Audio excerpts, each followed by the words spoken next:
Straight Shift with the Car Chick, the podcast that's all about cars, buying, selling, fixing, and driving, and sometimes pretty fast if you're the car chick. Now, here she is. Hey everyone, and welcome back to The Straight Shift. I have to apologize for the bit of a hiatus the last few months, not getting new podcast episodes out. And thank you so much to those of you who reached out to me expressing your concern about my health because of I've been struggling post-COVID. I am doing better. I am okay. And the reason I haven't been doing podcasts has nothing to do with my health. It has everything to do with being so freaking busy right now. It's amazing how busy I am and how busy all the dealers are given the distinct lack of cars out there to buy. But that's why I'm so busy, because people are getting really frustrated not able to find the car that they want in the current market. So they reach out to me, and I'm so grateful to be able to help them. But it is taking longer just to shop around and find these cars. And we are going into what is traditionally the holiday car shopping season. So I want to give you guys some more information on the current status of the market and how the end of year holiday car shopping is going to be very, very different this year than in previous years. So if your goal is to buy a car before the end of the year, maybe you're trying to surprise a loved one with a new car for Christmas or one of the other winter holidays, or your accountant has told you to buy a car for your business before the end of the tax year. Well, it is not going to be that easy. And I don't want you going into a dealership in December thinking you're just going to buy a car just like you always have and find that you can't because there aren't any. So I'm going to give you an update on where we are in the inventory situation, and then talk about some strategies for procuring a car right now, especially if you want to find something by the end of the year. The inventory situation for new cars is getting worse, not better. And I told you this was going to happen. And sometimes I hate being right, but we are continuing to see the inventory levels decline in most cases. And it varies across manufacturer. And sometimes it's changing from week to week. Last month, we saw Honda cut production, especially on the popular models like the CR-Vs, the Odysseys, the Accords. They are really out of inventory. Some dealers don't have any new CR-Vs that are available to sell until January or February. The dealers are literally selling deep into their production pipeline, and there is nothing new on their lot that is available for sale right now. Honda has been down like at the bottom of the whole industry for inventory levels on some of these popular cars. Other brands are also struggling. I talked to my BMW dealership here in Charlotte earlier this week, and the manager over there is like, "LeeAnn, I have 6 new cars on my whole lot. 6. I normally have 400. And I could hear in the background, one of his sales guys yelled, "Actually, it's 5. I just sold one." So they are struggling. And it's really across the board. The whole industry is seeing insanely reduced inventory levels, fractions of a percent of what they normally have. They've got a big shipment this week, at least in the Southeast, and they've been doing a little bit better. Hyundai and Kia have been doing a little bit better, unless you want to Telluride, forget that. That's always been true. But it depends on the manufacturer's relationship with their suppliers and how many computer chips and other parts can they get to produce their vehicles. The American manufacturers are struggling so much that GM announced that they're going to build their own computer chip manufacturing plant. Looks like it may be building it in the Detroit area. So they've given up on trying to source these from the existing companies that produce the computer chips. And as I've said before, this is not something that you can just ramp up manufacturing on. To build a new micro chip plant takes years. It's terrible for the environment. There's so many EPA approvals. That's why so many of these plants are in China, because China doesn't care about the environment. They don't have the same environmental protections in place. So that's why we're just in this mess. We're going to continue to be in this mess for at least another year. It may be 2 years before we see inventory levels and production capacities return to normal levels. So strap in, folks. We're all going to be in this for the long haul. And we just have to learn new and fun ways, creative ways to navigate it. So, of course, that means when there aren't any new cars to buy, the used car prices are continuing to go through the roof. I anticipate that will continue to happen.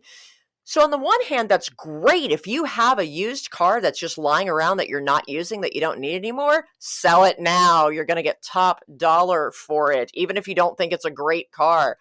But the problem is, if you need to then replace it with something, you're kind of out of luck. It's going to be really hard to do that, in which case you should probably hang on to what you have.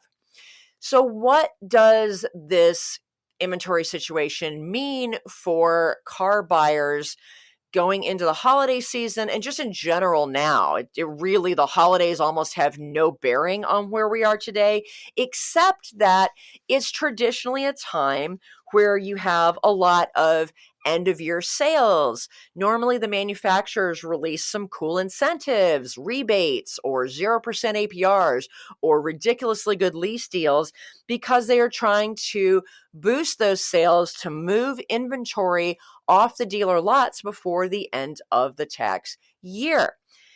And that's just not going to happen this year. Now, we usually are seeing, even by now, tons of TV ads for, holiday car sales. We're starting to see the red bows on the cars. We're starting to see the Santa Claus ads sending out the Mercedes off of, the North Pole. I haven't seen these commercials yet. Granted, I admit I haven't been watching a lot of normal TV, and I can't stand commercials anyway, so I just boop through my DVR. But I haven't been watching TV very much in the last year or so since the pandemic, unless it's Star Wars content, in which case that's a whole nother story. I drool over that, but I digress in my nerdiness. But what this means for the holiday car shopping season is that while the manufacturers are probably still going to put out ads and make it look like there are big holiday sales, because they still need to get people to come in to the dealership. It's not like they're just going to put up a bunch of ads saying, hey, folks, sorry, we don't have any cars. Don't bother coming in.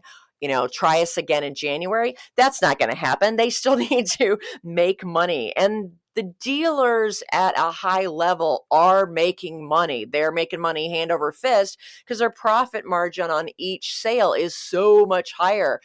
Individual salespeople might be struggling because there's not as many, there's not volume to split a ton of deals across all the salespeople. So we're seeing reduced staffing at the dealerships.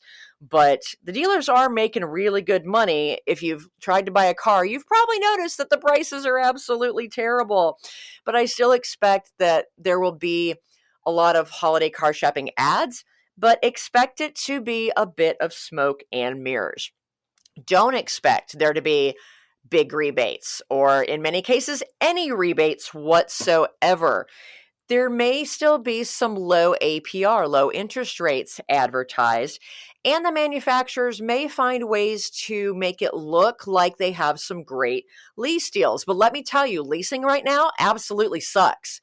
The residuals are still okay in most cases, but the money factor, which is the leasing equivalent of an interest rate, and there's a way to convert it into an equivalent APR, so it's something that makes sense to your brain.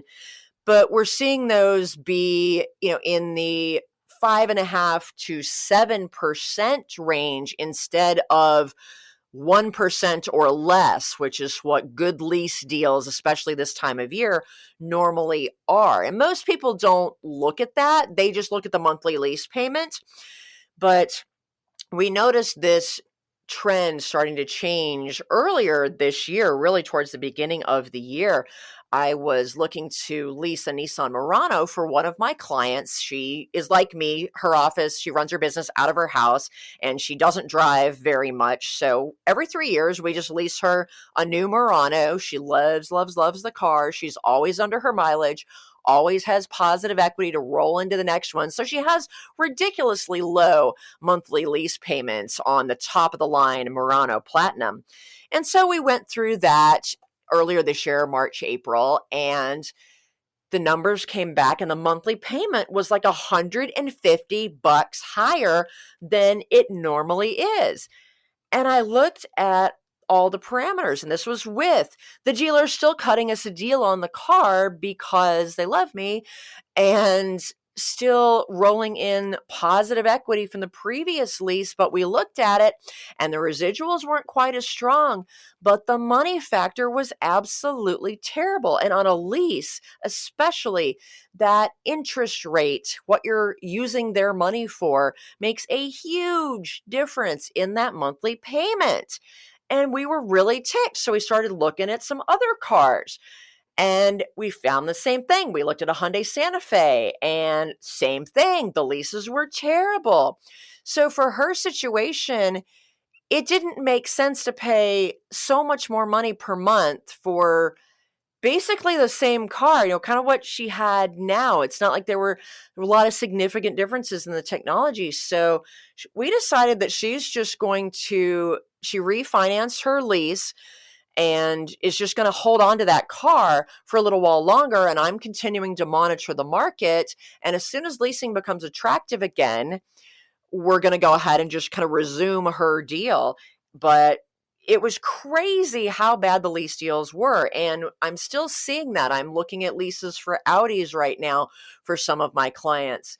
And again, the money factors are just terrible. And when you look at the lease compared to what the monthly payment is for a purchase, there's not a lot of difference in that monthly payment. But you're talking about still being able to purchase a car at a very low interest rate, many cases under 3%.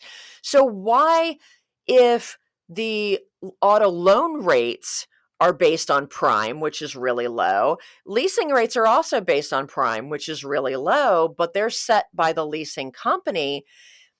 It's because, and this is just my opinion, and I've talked to some other financial people and they tend to agree, because there's not the volume of vehicles being leased. So the number of new leases being generated right now is much lower.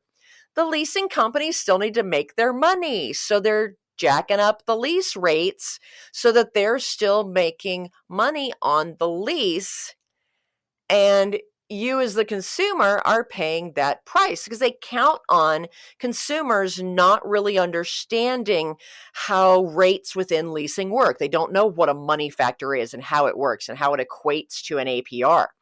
So they're really kind of preying on the ignorance of the consumers in the market. So they're probably hating me right now, educating you, but I think that's what's going on. So if you normally lease, so you're looking at leasing, really ask for what that money factor is. And the money factor will be expressed as this weird decimal. So it's like 00214. And I'm throwing that out there because that happens to be the exact money factor on an Audi Q5 lease that I'm looking at in Texas right now.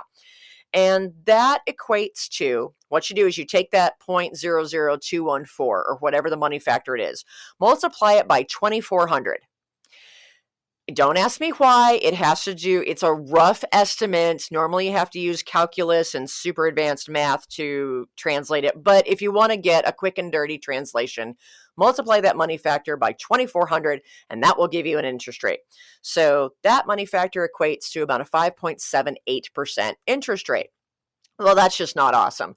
So we're going to go for a loan because this client has perfect credit, and we're probably going to be able to get a ridiculously low interest rate, even without special APRs from the manufacturer. So that is just an example of why leasing is just not as attractive right now. And you really need to run the numbers and look at the math and do that lease versus buy analysis to see what is going to make the most sense for you. It also means that people that have used leasing as a way to get a lower monthly payment, that strategy is not working so well right now. So really do your homework and don't think that a lease is going to get you a good deal right now. Although I imagine the manufacturers may still create advertisements that make that lease payment look attractive because when they advertise it, it doesn't include taxes or anything else.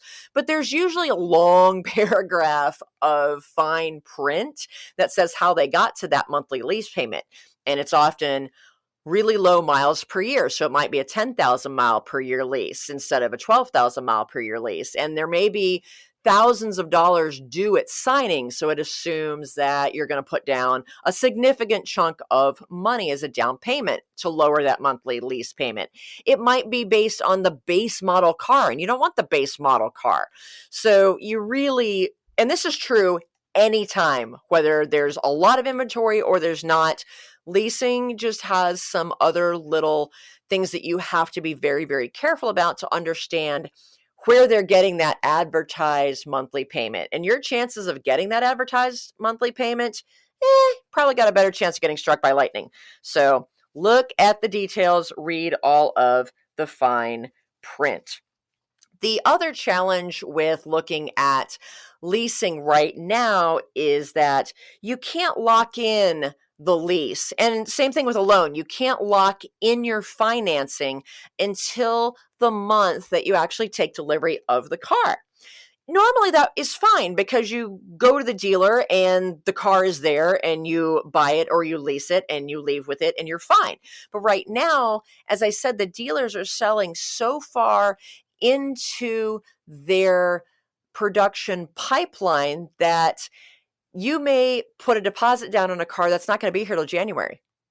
So you won't know what you can lease that car for until January because they don't let you lock in the rates ahead of time, and leasing parameters and interest rates all change from month to month depending on what the Fed does with prime and what the manufacturers decide to do and what the banks decide to do. So when you're shopping for a new car right now, if it's something that is not going to arrive for, at least another month, you're not going to know exactly what you're going to pay for that car right now. It's taking a little bit of a risk. You can ballpark it based on what rates are right now, but there's no guarantee. Now, on the positive side, this Audi Q5 that I had put a deposit down on in Texas for one of my clients, we put the deposit down last month. It was due to arrive around the middle of this month, November, but surprise, it showed up late on Friday night on a truck. So woohoo, we're happy. It ended up coming in about a week or two early. And the money factor actually went down a little bit. So, we're looking at 5.78 equivalent in the lease versus 6.25, so it went down basically almost a half a point, but it still is too high of a rate to make the lease attractive. So we're going to see what we can get on a traditional loan. So that's just one of the kind of obnoxious things that you have to deal with right now. I'm going to take a really quick break. And when I come back, we're going to talk about some other quirks with selling your leased car. If you have a car that you are in a lease on now and you want to trade that and get into another vehicle, that may be a much, much bigger pain in the butt than it normally is because the leasing companies have decided to do something really, really mean. I will be back right after this.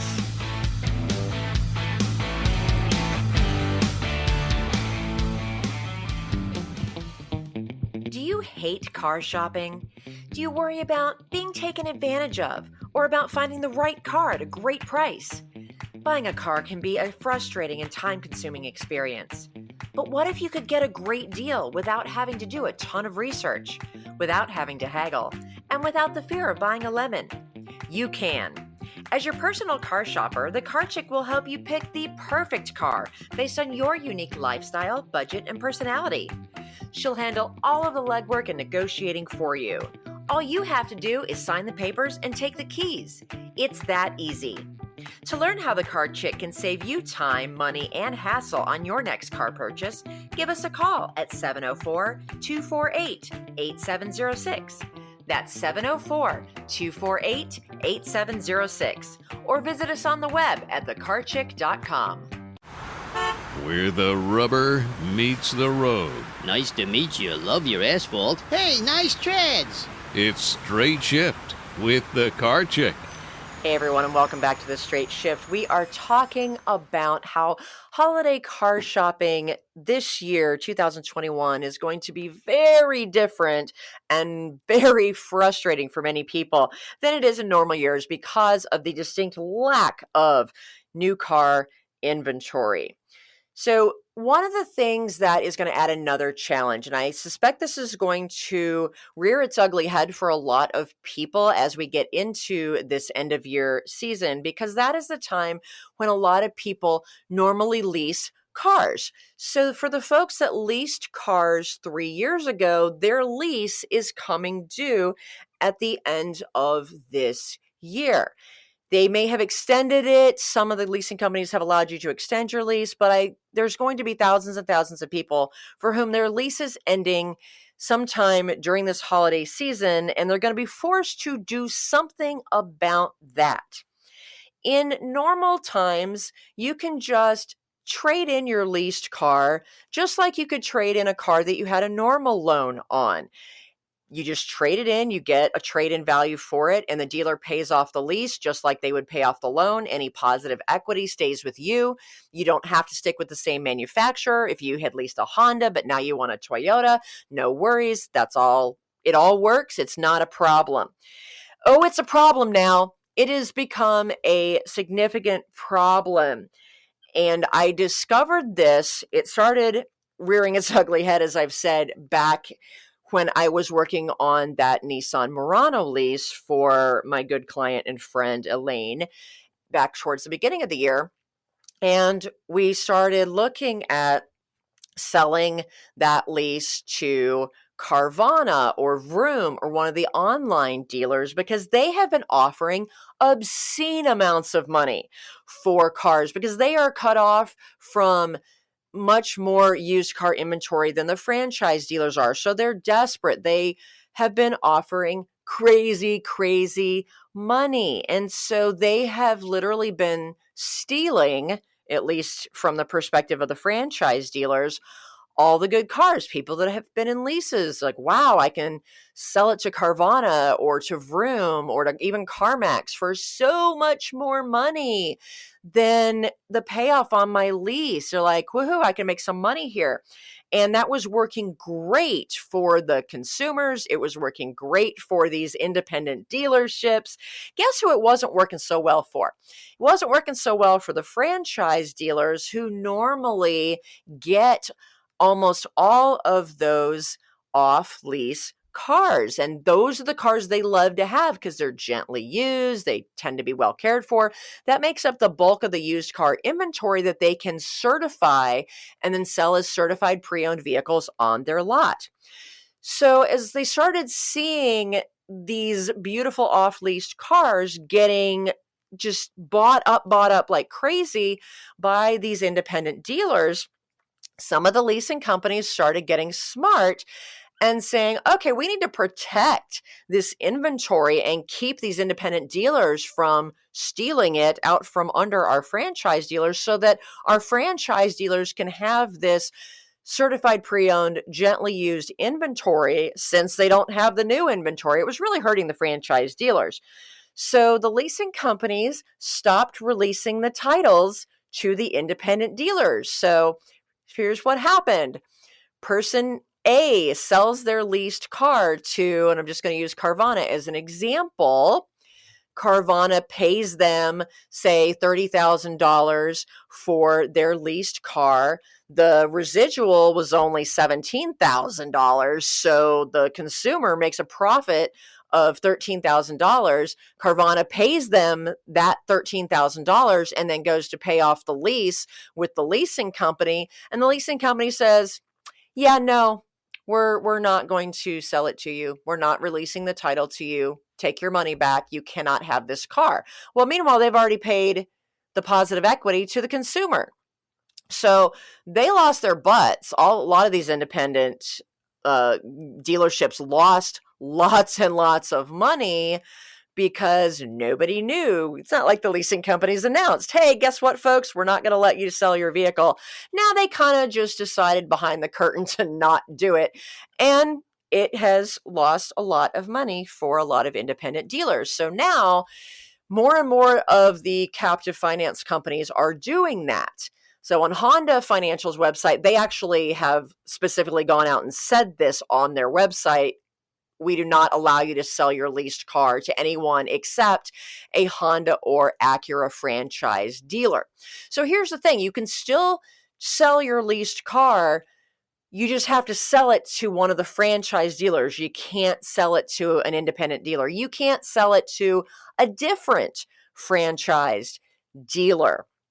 This came up also. I had a client out in Colorado who had a lease on a Honda, and they had extended their lease, but the Honda was no longer serving them. They needed a bigger car, and they didn't want to go with another Honda simply because they live in a small rural area in Colorado, and the nearest Honda dealership is over an hour away in New Mexico, and they really wanted to have a more convenient service option for their vehicle. And so we were looking at buying them a Toyota Highlander. There's a great Toyota store in Durango, Colorado, of all places. Durango Toyota did a great job. But the problem that we had was that we couldn't just trade in their Honda. Even though the Toyota store would have loved to have had a barely used Honda for their lot, we couldn't do it because Honda would not let us sell it to the Toyota dealership to buy the Highlander then from. So here's what we did. We had to do this in two separate transactions, and the Toyota dealer was super patient with us. They held on to the Highlander that they actually had on their lot when we called them and we put a deposit on it, and they were super nice. And this took about 2 weeks to get everything worked out. So I'm so grateful to them for holding that Highlander for us. So I had to shop their Honda around to a couple different Honda stores. And in their situation, we didn't have a whole lot of options because, like I said, the nearest Honda store was over an hour away, and the next ones were many hours away based on where they live. But if you live in a major city, there's probably at least 3, if not 5 or 6 Honda dealerships in your area. You can do this too. So we shopped their Honda to the Honda stores and just said, hey, I've got a car to outright sell. And that's the key. You need to just tell them you have a car to outright sell. Don't tell them yet that it's a lease. And they said, yeah, we would love to have that for our lot. Here's our offer. It was a very fair offer. Yes, it was less than what we could have gotten from Carvana, because Carvana would have offered us several $1,000s more for that car, but we didn't have the option to sell it to them. But we still had the option to sell it to the Honda store. And so they just had to go to the Honda store, sell the Honda. Honda gave them a check. It really took about a week for them to get the check because they had to wait for the title to clear, but that's okay. We floated the money, and then they were able to then go and buy the Toyota. So a little bit bigger hassle logistically for them, more work for me to shop the deals separately, but my process, I have always shopped the trades separately, so it really isn't a big deal for me now that I know that we have to do this in a lease situation. No big deal. My process still works. It's just a little bit bigger of a hassle for the person with the vehicles. So that is a way that you can still sell your leased car if you're not staying with the same brand. If you're moving from Honda to Toyota, you're moving from Hyundai to Ford, whatever you're doing, this is the way that you have to do it if you have a leased car. Now, not every manufacturer is handling it the same way. I am just assuming that everybody's doing this now. So you just have to call the leasing company and just point blank ask them, hey, can I sell my leased car to, I'm planning to change brands. I'm going to buy a different brand. Can I trade it into that dealer, and they'll tell you yes or no. And a lot of dealers, especially the independents, have just said, you know what, we're not buying leased cars anymore. So you go to vroom.com and they say, nope, sorry, your car's leased. We're not buying any leased cars. Clearly they have been burned. Carvana says, yeah, we'll still buy it, but you have to buy it out first. So they tell you to buy out your lease, which you can do at that probably very low residual value, because the lease buyout amount is set when you leased the car 3 years ago. So that's why you can make so much money selling your leased car right now, because that residual value is so low compared to what the actual market value is now. The challenge is you have to go through the process of buying it out, which means that you have to pay it off. If you've got the cash to buy it out, great. You might have to refinance it if you don't have whatever that buyout amount is sitting in your bank account. You have to pay taxes, because when you buy out your lease or refinance a lease, you are essentially buying your own used car. But it's still a used car transaction from the state's perspective. They still want their tax money. They still want their DMV money. You still have to title the car in your name. You have to do the tag and registration and all the DMV fees. So if you buy out your lease and then turn around and sell it, it's going to eat into your profit margin, because you're going to have to pay those taxes. Hence why it may make more sense for you simply to turn around and sell it to a franchise dealer instead of one of these independents. They're doing it a little different ways. A new thing is cropped up. So the leasing companies are changing the rules pretty much every week. So anytime I get a client that has a leased car we have to sell, it's like, okay, I wonder how this is going to work this week. But I have a client out in the Southern California, the greater Los Angeles area, that has an electric Golf, which is a neat little car, and has nearly no miles on it because she didn't go anywhere during the pandemic, but they need something. She wanted a plug-in hybrid because they wanted to be able to take a little bit longer road trips and not have to worry about that very limited electric range. That's the great thing about plug-in hybrids. When you run out of electricity, the petrol engine kicks in and you can keep going. Not so much with electric vehicles. So we wanted to sell her leased electric Golf, and we bought a plug-in hybrid Kia Niro. Great. Well, we couldn't just do it as a trade. We did look at Carvana, and they're like, yeah, we can still buy it. And they were offering $25,000. The residual on the car is $13,000. So it's a ridiculous profit margin. And I said, okay, I really wonder if this is going to happen. So let's pursue the Carvana angle, but I'm also going to shop it around to all the Volkswagen stores in the greater Los Angeles, SoCal area as a backup, because I have a sneaking suspicion that it's not going to go through, because the leasing company is going to pull, some meanness on us here. So I, meanwhile, shopped it around all the Volkswagen stores, and I was amazed at the range of buy offers that I got. One Volkswagen dealer offered us $18,000 for it, which quite frankly, I just found insulting and was like, yeah, thanks, bye. Most of the offers were kind of in the 20 to 21 range, but one dealer offered 23. He's like, I would love to have that car.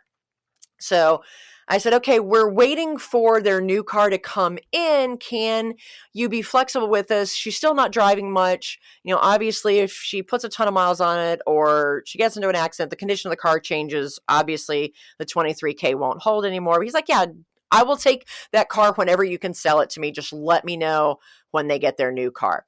So that was great. So in the meanwhile, we're pursuing the Carvana angle, because that's over $25,000.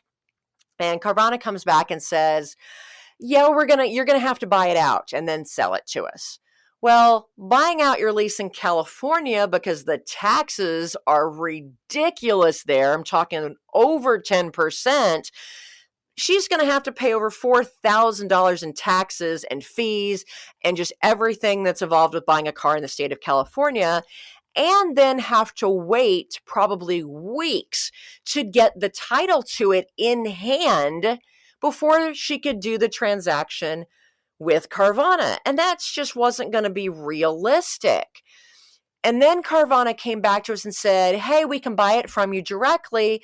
Here's the payoff amount and here's the amount of money to you. Well, the payoff amount was like $24,000. And so the equity to her was only going to be a little over $1,000. And we said, whoa, time out.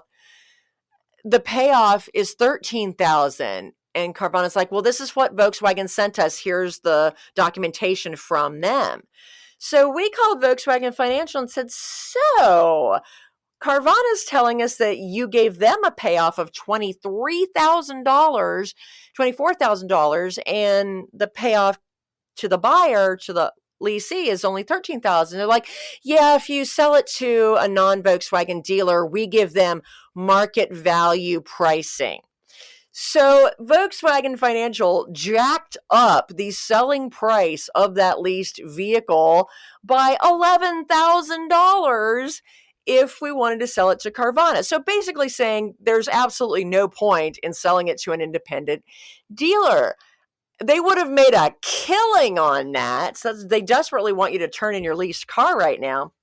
So we confirmed that for a Volkswagen dealer, the payoff would be the $13,000. And so, yeah, we're going that route. But that was a really interesting journey in seeing some of the creative ways the leasing companies are trying to keep the cars and the money in-house. You can't blame them for that. But at the same time, I've been laughing and shaking my head a lot. So what does that mean you need to do if you find yourself in one of these situations? If you have a car and your lease is coming due at the end of this year, consider keeping that car. If it's still serving you and it's working well for you and you like it, you might just want to hang on to it because it's going to be a big of a challenge to replace it right now. And I talk about buying out your lease, but see if you can refinance it or buy it out directly through the leasing company. Don't go to the dealer and say, I want to buy out my lease. They're happy to help you do that, but they're going to charge you hundreds, if not a couple $1,000s in additional fees for that convenience. Granted, they're doing some work. They need to make some money, but most cases, not all, but most cases, most states, most manufacturers, you can buy out your lease directly through the leasing company. Now, depending on how you do it, you may or may not have to do your own DMV paperwork, but from a financial standpoint, that is always going to be your best option. So look into doing that first. If you need to get out of that lease car and into something else, keeping it is just not a feasible option for you, shop it around to multiple franchise dealers in your area, even, looking an hour, even 2 hours outside of your area, because different dealers, depending on what their inventory situation looks like, they can offer a huge range. I had a $5,000 difference in the purchase offers from different Volkswagen stores, all located within the Los Angeles area, like really close by. Like the furthest away dealer was about 12 miles. So huge difference. So be sure to shop around. And this is true at any time. I've always preached shop around. Worst case, if you do buy out your lease, you do have the option then, once you get the title in hand, or if you're refinancing it and you have a loan, now you're under a traditional loan, now you can sell it to whomever you want, including a private party. So you have lots of different options. But just be aware that just selling your leased car, trading it in, is nowhere near as easy as it normally is. And it'll be interesting to see if the leasing companies continue to do this even after the inventory levels go back to normal, if this is going to be the new normal for them. I really hope it's not. And now I hope they're not listening to this podcast. I don't want to give them any ideas. So really quickly, just to summarize, if you are shopping for a car this holiday season towards the end of 2021, here's what you're going to have to do, because it's going to be a bigger pain in the ass than it normally is. Number one, shop around a lot more. You're going to have to just to find the inventory. Different dealerships have different allocations every month, depending on how they do. Some have cars in their pipeline that are not pre-sold yet that you might be able to get. Some of them they're pre-sold all the way out to January or February, depends on the make and model. So you're not just going to be able to go down to the dealership closest to your home or office and buy a car. It's just not going to be that simple. You're going to have to shop around. In many cases, you may have to call 20 dealerships in order to find one that has the car you want with the options and colors that you want available. It's just nuts. And be prepared to pay through the nose for said vehicle. Many dealers are charging thousands over sticker, over MSRP, just because they can.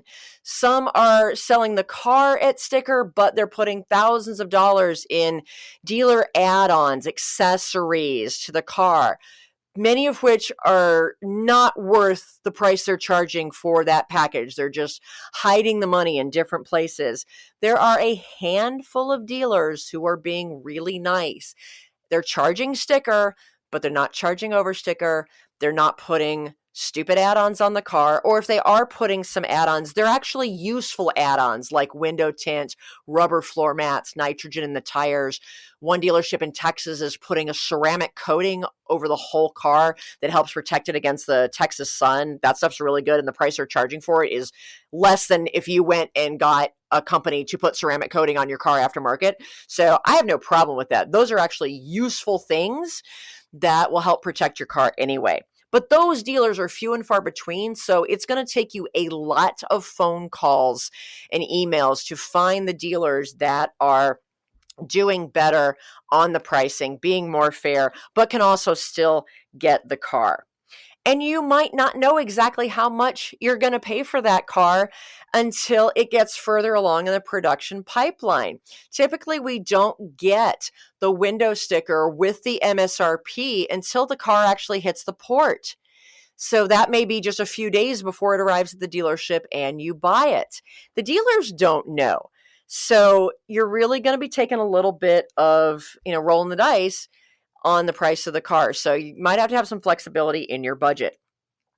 Number 2, you're going to have to shop your trade separately, especially if it's a leased car. You may not be able to just trade it into the dealer that you're buying the new car from. And as I always say, you should always shop it anyway because somebody else might put a lot more money on it, especially if you have a nice, gently used car that's not leased.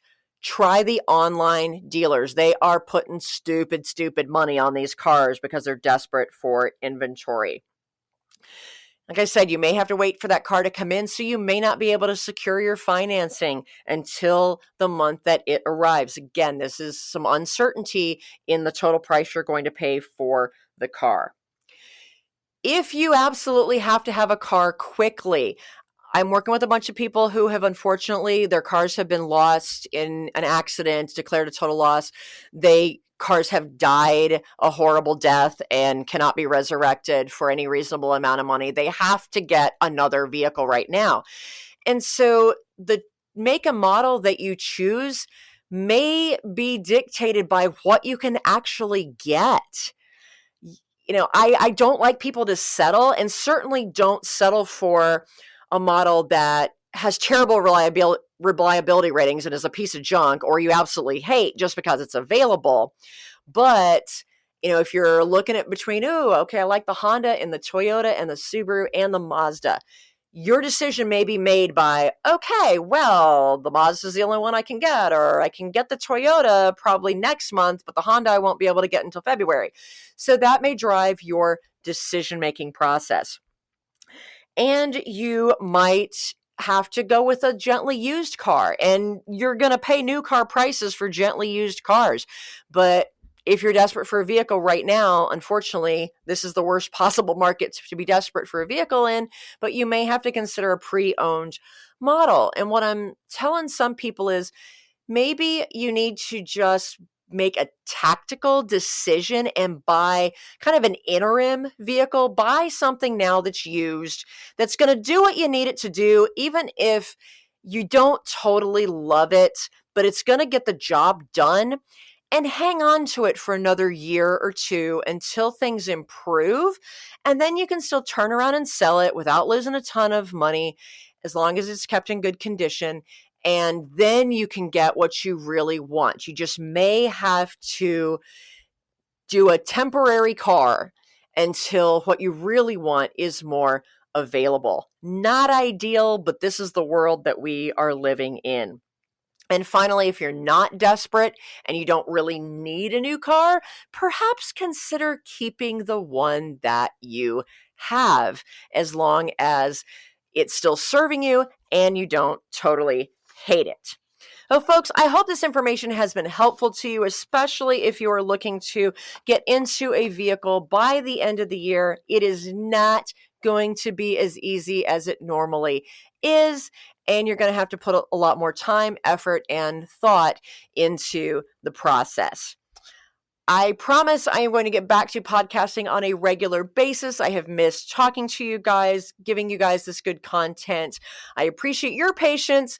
If you don't hear from me by the end of the year, I definitely will get back into it next year, but I know this is going to be a crazy last couple months of the year for me as well. So good luck to everybody. Feel free to reach out if you need help. You can get me at thecarchick.com. And everyone, please drive safely. I'm out of here.